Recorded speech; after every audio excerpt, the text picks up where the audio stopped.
शक्तिशाली इंसान बनने के लिए किन नियमों की आवश्यकता होती है, ये तो जरूर भंगार में ही बिकेगा। तो बहुत ही ज्यादा चिढ़ता, लड़ता या बहस करता, दूसरों से काम करवाओ पर नाम अपना करो। ये तुम्हारी शादी गधे से हो रही है। दोस्तों, ये जो दुनिया है ना, ये आपकी बातों से नहीं मानने वाली। लोगों की जरूरत पूरी हो जाती है आपसे, तब आपके लोग बाप बनने लग जाते हैं। ठीक आपसे 3 दिन पहले मेरी मौत चाहिए। नमस्कार दोस्तों, मैं हरीश शर्मा आप सभी का बहुत बहुत स्वागत करता हूं आपके अपने YouTube चैनल में। दोस्तों, आज का जो टॉपिक है वो आपको थंबनेल देखकर पता लग गया होगा कि किस बारे में होने वाला है। तो चालाकी के नियम समझने के लिए आज हम विश्व की सबसे powerful book the 48 laws of power इसका निचोड़ निकालेंगे कि जिंदगी में शक्तिशाली इंसान बनने के लिए किन नियमों की आवश्यकता होती है। तो आज की जो वीडियो है बहुत ही ज्यादा इंपॉर्टेंट होने वाली है। तो आज आप ये जो समय देंगे तो कान के साथ में आपका ध्यान लगाना बहुत ज्यादा जरूरी है। तो ज्यादा देर ना करते हुए चलिए शुरू करते हैं। दोस्तों, इन नियमों को समझने के लिए हम लोग सबसे पहले नजर डालते हैं एक आयरन मैन मूवी के सीन पर, जिसमें एरोप्लेन ब्लास्ट होने की वजह से लगभग 13 लोग आसमान से नीचे गिर रहे होते हैं और हमारे हीरो मिस्टर टोनी स्टार्क उन सभी को बचाने के लिए आयरन मैन के सूट में उड़ते हुए आते हैं। तो जैसे ही वो 2 लोगों को बचा लेते हैं, उसके बाद में टोनी स्टार्क कहते हैं कि सिर्फ 11 बचे हैं। जैसे उन्होंने 11 लोगों को बचा लिया है और सिर्फ 2 ही बचे हुए हैं, तो इसको भी हम लोग कहते हैं पॉजिटिव एटीट्यूड। दोस्तों, आयरन मैन मूवी के ही एक दूसरे सीन में हम लोग देखते हैं कि एक एआई रोबोट है जिसका नाम है जार्विस। जार्विस हथियारों को समझने का काम करता है। तो मिस्टर टोनी स्टार्क जार्विस को एक काम देते हैं और उसका स्टेटस पता करने के लिए आते हैं।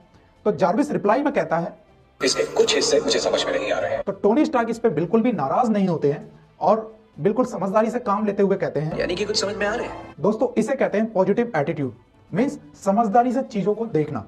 एक बार टोनी स्टार्क के सूट को लेकर एक मोहतरमा जी उनको बोलती हैं कि आपका ये सूट तो बहुत ही ज्यादा भद्दा और धातु का है, ये तो जरूर भंगार में ही बिकेगा। तो इस पर टोनी स्टार्क ने एक झट से जवाब दिया, हाँ, यही तो मेरा प्लान है। लेकिन अगर कोई दूसरा होता तो बहुत ही ज्यादा चिढ़ता, लड़ता या बहस करता। इसको कहते हैं समझदारी के साथ में खेलना।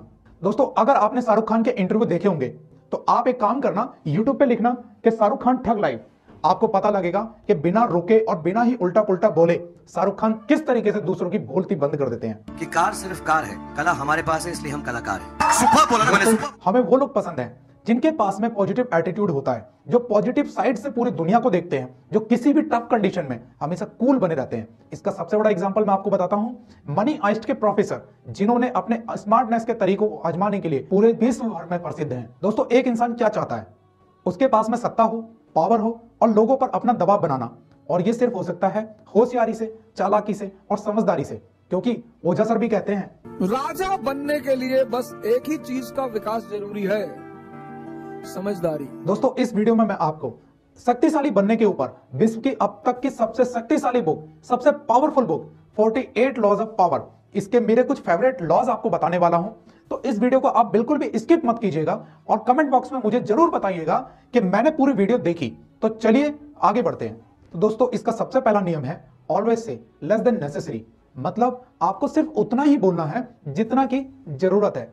मेरी फेवरेट बुक जॉन विक में जॉन बहुत ही कम बोलते हैं और जब जॉन बोलते हैं तो उनको सुनने के लिए लोगों के कान खड़े हो जाते हैं। दोस्तों, ये सिर्फ हमें लगता है कि हम लोगों को ज्यादा बोलकर या फिर अच्छी अच्छी बातें करके लोगों को इंप्रेस कर लेंगे, बट ऐसा बिल्कुल भी नहीं है। ये बहुत ही ज्यादा कॉमन लगता है। मेक योर स्कैरिसिटी, मतलब ऐसी चीज जो कि बहुत ही कम होती है और ऐसी चीजों को लोग वैल्यू करते हैं। प्लस जितना ज्यादा आप बोलते हैं, लोगों के साथ में खुल जाते हैं, उतना ही ज्यादा आप रिवील भी होते हैं और इससे आपके फंसने के भी चांसेस बढ़ जाते हैं। चलिए अब इसके दूसरे नियम पर चलते हैं, जो कि है get others to the work for you but always take credit, मतलब दूसरों से काम करवाओ पर नाम अपना करो। थॉमस अल्वा एडिसन को कौन नहीं जानता, जिन्होंने बल्ब का आविष्कार किया। उन्होंने बहुत सारी ऐसी खोजें और बल्ब के प्रोजेक्ट पे काम दूसरे वैज्ञानिकों से करवाया, जैसे कि निकोला टेस्ला, लेकिन उन्होंने उन सभी को पेमेंट करके उन सभी से वो प्रोजेक्ट बाय कर लिए और अपने नाम से उनको लॉन्च कर दिया। दोस्तों, जो एक लीडर होता है वो हमेशा अपनी टीम से काम करवाता है, लेकिन नाम लीडर का होता है। कई फेमस सेलिब्रिटी जो कि अपने बिजी होने की वजह से अपनी किताब को खुद नहीं लिख पाते हैं, वो राइटर से लिखवाते हैं और उसको पब्लिश करते हैं। अब ऐसे में राइटर को तो सिर्फ एक बार की ही पेमेंट मिलती है, लेकिन एक ऐसे व्यक्ति को पूरा क्रेडिट मिल जाता है जिसने वो किताब लिखी ही नहीं थी। इसको कहते हैं हम लोग घोस्ट राइटिंग। अब स्टीव जॉब्स को कौन नहीं जानता, उन्होंने खुद से कोई भी कोडिंग नहीं करी और ना ही उन्होंने कोई प्रोग्राम बनाया और ना ही उन्होंने कोई भी कंप्यूटर या फोन बनाया, लेकिन जैसे ही हम एप्पल की बात करते हैं तो सबसे पहले किसका नाम आता है? स्टीव जॉब्स का। दोस्तों, अगला लो है win through your actions never through arguments. Means अपनी बातों से मत जीतो, कुछ करके, कुछ साबित करके जीतो।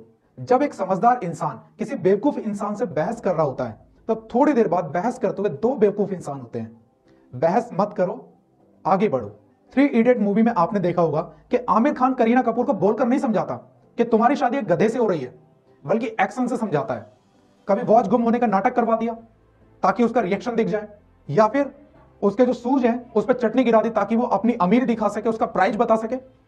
दोस्तों ये जो दुनिया है ना, ये आपकी बातों से नहीं मानने वाली, बातों से नहीं मानती है।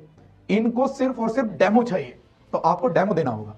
सर क्रिस्टोफर रैन, जो कि इंग्लैंड के एक बहुत बड़े आर्किटेक्ट थे, जब वो लंदन के एक टाउन हॉल के प्रोजेक्ट पे काम करते हैं और उसको बनाकर तैयार कर देते हैं, तो वहां के जो सिटी मेयर हैं उनको दिक्कत होती है। उनका कहना था कि इस बिल्डिंग में पिलर्स नहीं है, जिसकी वजह से वो छत गिर सकती है, जबकि आर्किटेक्ट के अकॉर्डिंग वहां पर पिलर्स की कोई आवश्यकता ही नहीं थी।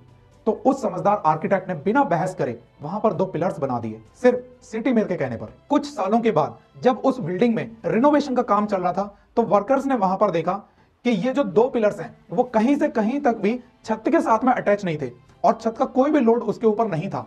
तो अब ये 2 पिलर्स सिर्फ और सिर्फ शो के लिए तो लगाए नहीं गए होंगे। तो वर्कर्स ने फिर हिस्ट्री में खंगाला और खंगालने पे उनको यह पता लगा कि एक समझदार आर्किटेक्ट ने बिना किसी से बहस करे सिटी मेयर के कहने पर ये 2 पिलर्स लगा दिए थे। अब उससे हुआ क्या कि उस आर्किटेक्ट ने अपने डिजाइन के साथ में भी कोई कॉम्प्रोमाइज नहीं किया और इसके साथ में सिटी मेयर और वहां के जो लोग थे उनको भी नाराज नहीं करा। तो दोस्तों ये होता है कि शब्दों से नहीं, अपने एक्शन से जीतो। चलिए दोस्तों, अब इसके चौथे नियम को समझते हैं, जो कि है learn keep 2 people dependent on you. Means आप किसी के कितने भी काम आ जाएं या फिर आप किसी पे कितनी भी अपनी जान न्यौछावर कर दें, लेकिन जब लोगों की जरूरत पूरी हो जाती है आपसे, तब आपके लोग बाप बनने लग जाते हैं। मतलब या तो आपको भूल जाते हैं या फिर आपको अलग कर देते हैं। दोस्तों आप अपने पास में कोई ना कोई एक ऐसी चीज रखो जो कि सिर्फ और सिर्फ आपके ही द्वारा हो सकती है, या फिर फ्यूचर में उस व्यक्ति के लिए सिर्फ और सिर्फ आप ही कर सकते हैं। अगर आपके पास में कोई ऐसी चीज है तो सामने वाला व्यक्ति आपके ऊपर कभी भी हावी नहीं होगा, और इसको हम लोग कहते हैं हाथी के दांत दिखाना। एक बार की बात है कि एक ज्योतिष ने एक राजा को कहा कि 8 दिन बाद उसकी रानी मर जाएगी, और वाकई में हुआ भी ऐसा ही कि ठीक उसी वक्त 8 दिन बाद रानी का निधन हो गया। अब राजा को शक हुआ कि कहीं ज्योतिष ने अपनी भविष्यवाणी सिद्ध करवाने के चक्कर में मेरी रानी को तो नहीं मरवा दिया। राजा को इस बात से डर लगने लगा कि कहीं आने वाले टाइम में ये ज्योतिष मेरे ऊपर हावी ना होने लगे।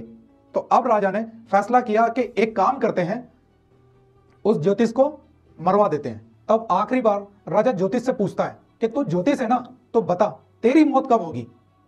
अब ज्योतिष बड़ी ही चालाकी के साथ में खेल जाता है और उसे पता होता है कि क्या होने वाला है। ज्योतिष जवाब देता है कि राजा साहब, ठीक आपसे 3 दिन पहले मेरी मौत होगी। अब राजा इस बात से घबरा जाता है कि ठीक 3 दिन बाद मेरा नंबर है, तो भैया इसको छोड़ देते हैं, इसको जाने दो, कहीं ऐसा ना हो कि उल्टा हो जाए। तो लोगों को ऐसे निर्भर कर दो अपने ऊपर कि आपके साथ में कोई बुरा भी ना कर पाए। अगला लो number 5, seem dumber than your mark. Means जितना आप स्मार्ट या इंटेलिजेंट हैं उससे कम दिखने की कोशिश करें, क्योंकि इंटेलिजेंट लोग कभी भी बेवकूफ लोगों से मिलना पसंद नहीं करते हैं। इसी तरीके से बेवकूफ लोग भी इंटेलिजेंट लोगों से मिलना पसंद नहीं करते। एवरेज और मीडियम जो लोग होते हैं वो डरते हैं स्मार्ट और इंटेलिजेंट लोगों से। काफी समय पहले की बात है कि रशिया के एक राजा, जिनका राइट हैंड था बिस्मार्क, इनको ऑस्ट्रिया देश से एक एग्रीमेंट साइन करवाना था जो कि रशिया के लिए बहुत ही ज्यादा फायदेमंद डील थी, लेकिन उसमें ऑस्ट्रिया का कोई भी फायदा नहीं था। अब इस कंडीशन में ऑस्ट्रिया क्यों साइन करेगा? अब ऑस्ट्रिया के किमसे ब्लोमे, जो कि ताश खेलने के बड़े ही शौकीन आदमी थे, वो किसी भी आदमी का नेचर या करैक्टर पता लगा लेते थे उसके ताश खेलने या फिर गेम खेलने के तरीके से। ब्लोमे की ये वाली बात बिस्मार्क को बहुत अच्छी तरीके से पता थी।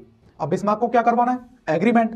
तो अब उसकी चाल देखिए कि ब्लोमे, जो कि ताश खेलने के बहुत ज्यादा शौकीन थे, उनको एक दिन पहले, एग्रीमेंट से एक दिन पहले बातों में उलझाकर ताश खेलने के लिए इनवाइट कर लेते हैं। और जैसे ही गेम शुरू हुआ, बिस्मार्क ने बहुत ही लापरवाही से गेम खेला और बहुत सारे पैसे हारे, लेकिन ऐसा करके वो ब्लोमे को चकमा देने में कामयाब रहे।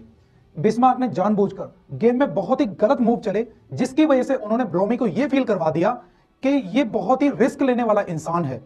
और इस बीच में वो बहुत ही बेवकूफों की तरह हरकत और बातें भी किए जा रहे थे, खुद को नर्वस साउंड करवाने के लिए या फिर उस राजा ब्लोमे के सामने कम अक्ल वाला और कमजोर दिखने के लिए। बिस्मार्क के गेम खेलने के तरीके से राजा ब्लोमी ने उसके करैक्टर और नेचर के बारे में अंदाजा लगा लिया कि यह बेहद ही कमजोर और लापरवाह इंसान है। तो ये क्या ही चाल चल रहा होगा।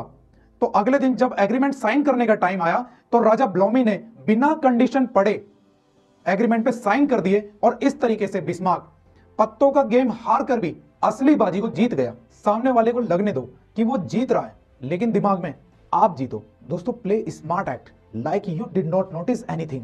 दोस्तों, आप मेरे वीडियो को देखकर चालाकी सीखो, लेकिन चार्ली चैपलिन की एक बात को हमेशा याद रखो कि more than cleverness we need kindness and gentleness. यानी कि दुनिया में चालाकी के साथ में नम्रता भी बहुत ज्यादा जरूरी है। हमारा मकसद अपने आप को खुद को बचाना है, ना कि दूसरों को दबाना। मुझे लगता है कि इतना काफी था। वैसे इंसान के अंदर भोलापन, बचपना और पागलपन ये कभी भी मरने नहीं चाहिए, ये कभी भी खत्म नहीं होना चाहिए। दोस्तों, वॉल्ट डिज्नी ने कहा है कि चालाक व्यक्ति और जो अपने आप को बहुत ज्यादा दिमाग वाला समझता है, तो वो कभी भी चीजों को समझ ही नहीं पाता, क्योंकि उसका दिमाग और उसकी समझदारी ऐसी चीजों को समझने से रोकती है। तो इन चीजों के बीच में बैलेंस होना चाहिए। दोस्तों, इस वीडियो पे कमेंट जरूर करना अगर आपने ये पूरी वीडियो देखी है। तो अगर आपको समझ नहीं आ रहा कि तारीख में क्या लिखना है, तो सिर्फ इतना लिख दो यार कि मैंने पूरी वीडियो देख ली। वही मेरे लिए मोटिवेशन होगा। और इसके साथ में चैनल को सब्सक्राइब करके अपना प्यार जरूर देना। मिलते हैं आपसे नेक्स्ट वीडियो में बहुत ही जल्दी।